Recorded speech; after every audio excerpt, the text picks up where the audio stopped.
শুক্রবার ৪ঠা জুলাই বিকেলে চুয়াডাঙ্গার জীবননগর উপজেলার উথুলি রেল স্টেশনে ঘটে রেলপথের এক বড় দুর্ঘটনা। একটি মালবাহী ট্রেনের গার্ড ব্রেক লাইনচ্যুত হয়ে পড়লে বন্ধ হয়ে যায় খুলনা ঢাকা, খুলনা রাজশাহী এবং খুলনা সিরাজগঞ্জ রুটে ট্রেন চলাচল।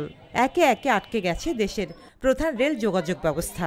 মালবাহী ট্রেনটি রাজশাহী থেকে খুলনাগামী কপোতাক্ষ এক্সপ্রেস ট্রেনের পরে উথুলি স্টেশন থেকে সিরাজগঞ্জের উদ্দেশ্যে ছেড়ে যায়, কিন্তু কিছুক্ষণের ভেতর ট্রেনের গার্ড ব্রেক লাইনচ্যুত হয়ে পড়ে। ফলে খুলনার সঙ্গে দেশের বাকি অঞ্চলের রেল যোগাযোগ বন্ধ হয়ে যায়। স্টেশন মাস্টার মিন্টু কুমার রায় বলেন, বিষয়টি পাকশি বিভাগীয় কার্যালয়ে জানানো হয়েছে। উদ্ধারকারী ট্রেন ঈশ্বরদী থেকে রওনা দিয়েছে। যতক্ষণ না লাইনচ্যুত গার্ড ব্রেক উদ্ধার হয় ততক্ষণ এই রুটে ট্রেন চলাচল বন্ধ থাকবে। এই দুর্ঘটনার ফলে যাত্রীদের চরম ভোগান্তি হচ্ছে। তবে রেল কর্তৃপক্ষ আশাবাদী যে দ্রুত পরিস্থিতি স্বাভাবিক হবে। এই ঘটনার কারণে রেলপথের নিরাপত্তা ও পরিচালনার দক্ষতা আরও গুরুত্বপূর্ণ হয়ে উঠেছে। রুজিনা রোজি, দেশকাল নিউজ।